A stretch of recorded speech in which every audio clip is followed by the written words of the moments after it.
नमस्कार, मी प्रतीक्षा. DNA मराठीमध्ये आपलं स्वागत. विद्यार्थी, ऊसतोडणी मजूर, शेतकरी, कामगार, ग्रामीण नागरिक, स्थानिक स्वराज्य संस्था आणि झोपडपट्टीधारकांच्या ज्वलंत प्रश्नांसाठी पीपल्स हेल्पलाईन आणि भारतीय जनसंसदेच्या वतीनं शुक्रवारी म्हणजेच 24 जुलै रोजी जिल्हाधिकारी कार्यालयासमोर पंचमहा आक्रोश आंदोलन करण्यात आले.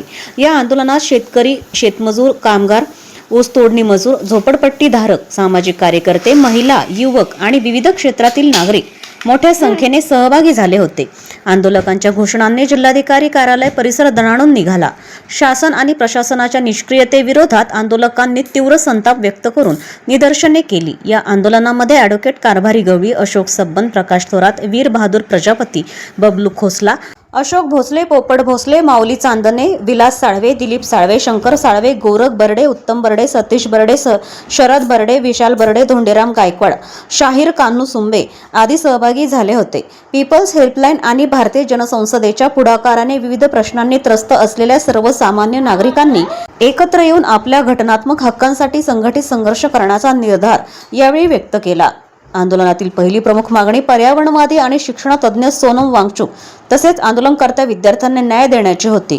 विद्यार्थ्यांच्या मागण्यांकडे दुर्लक्ष केल्याबद्दल केंद्रीय शिक्षण मंत्री धर्मेंद्र प्रधान यांनी नैतिक जबाबदारी स्वीकारावी अशी मागणी आंदोलकांनी केली आहे. की शिक्षण मंत्री जे आहे धर्मेंद्र प्रधान यांचा राजीनामा घेतला पाहिजे, राजीनामा त्यांनी दिला पाहिजे आणि सरकारने राजीनामा घेतला पाहिजे अशी त्याची प्रमुख मागणी. त्याचं कारण म्हणजे या देशामध्ये नीटच्या संदर्भामध्ये जे घोटाळे झाले, शेकडो विद्यार्थ्याने आत्महत्या केली आणि त्या अशा प्रकारचं म्हणजे विद्यार्थ्यांचं फार मोठं लक्षावधी विद्यार्थ्यांचं या देशामध्ये नुकसान झालं. त्या संदर्भामध्ये शिक्षण मंत्र्याचा त्यांनी राजीनामा दिला पाहिजे अशी आमची मागणी. आणि आपण बघतो आहोत की दिल्लीला नव्हे संपूर्ण देशामध्ये आज आंदोलनं चालू आहेत. ते आंदोलन या कारणासाठी आहेत, मोदी आणि शहा हे जे आहेत हे हुकुमशहा झालेले आहेत आणि दिल्लीला हजारो विद्यार्थ्यांना लाठी हल्ल्यामध्ये जखमी केलं. महिलांवर देखील विशेषतः जे विद्यार्थिनी आहेत त्यांचा देखील विनयभंग करून पोलिसांनी त्यांचे कपडे देखील फाडले वगैरे वगैरे. म्हणून या देशामध्ये सरकार जे आहे ते कायद्याने चालणारं सरकार नाही. आणि विशेष गोष्ट अजून म्हणजे या देशाचे भारताचे सरन्यायाधीश जे आहेत त्यांनी देखील या देशातील जनतेला न्याय देण्याच्या वेळी त्यांचं नाव सूर्यकांत हे जे नाव आहे ते फक्त अजून काही दिवस राहणार आहे जोपर्यंत ते सत्तेमध्ये आहेत. आणि सत्तेतून खाली गेल्यानंतर फक्त सूर्य राहील, सूर्यकांत बुडालेला असेल आणि तो कायमचा बुडालेला असेल. कारण हजारो विद्यार्थ्यांना, लाखो विद्यार्थ्यांना ज्या वेळेला जखमी करण्यात आलं आणि त्याबद्दलचा आर्टिकल 32 खालचा रिट पिटिशन दाखल केला तर ते म्हणाले आम्हाला व्हिडिओ पाहण्यामध्ये रस नाही, आम्हाला वेळ नाही. अशा प्रकारचा देशाचा पंतप्रधान आज जो आहे तो म्हणजे मकात्या, मला काय त्याचं, असा हा देशाचा पंतप्रधान देखील लोकमकात्या झाला.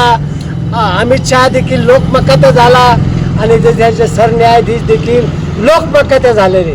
म्हणून देशातील जनतेची अक्कलमारी चालू आहे आणि त्याचा निषेध करण्यासाठी आणि हे सरकार उखडून टाकलं पाहिजे देशामधून जनतेने, याच्यासाठी आमचा हा आग्रहाचा आंदोलन आहे. आणि म्हणून हे सोनम वांगचुक आणि विद्यार्थ्यांना आम्ही पाठिंबा देण्यासाठी या ठिकाणी आंदोलन करत आहोत. दिल्ली येथे जंतर मंतरवर बसलेल्या सर्व विद्यार्थ्यांना शांततेच्या मार्गाने अहिंसक पद्धतीने आंदोलन करणाऱ्या विद्यार्थ्यांवर अमानुष लाठी हल्ला केला, त्याचा जाहीर निषेध आज या ठिकाणी व्यक्त करण्यात येत आहे. त्याचबरोबर पारनेर तालुक्यात खंबाळे गावातील पाझर तलावाच्या संदर्भात जी भूमिका शासन अजूनही त्याच्यावर कुठल्या पद्धतीच्या त्या आरोपींवरती, त्या गुन्हेगारांच्या विरोधात कारवाया करत नाही, ती कारवाई करावी हा एक महत्त्वाचा मुद्दा आहे. त्याचबरोबर ऊसतोडी कामगारांच्या संदर्भात अनेक महत्त्वाचे मुद्दे आहेत, अनेक अडचणी त्यांच्या आहेत. त्यांच्या जीविताचा प्रश्न आहे, त्यांच्या सुरक्षतेचा प्रश्न आहे, त्यांच्या आरोग्याचा प्रश्न आहे, त्याचबरोबर त्यांच्या भविष्याचाही प्रश्न आहे, त्यांच्या मुलांच्या शिक्षणाचा प्रश्न आहे. अशा अनेक प्रश्नांवर सातत्यानं शासनाबरोबर चर्चा करूनही त्याच्यामध्ये ठोस असे निर्णय होत नाही. अशा या सर्व मुद्द्यांना घेऊन आज या ठिकाणी हे धरणे आंदोलन सुरू करण्यात आलेलं आहे.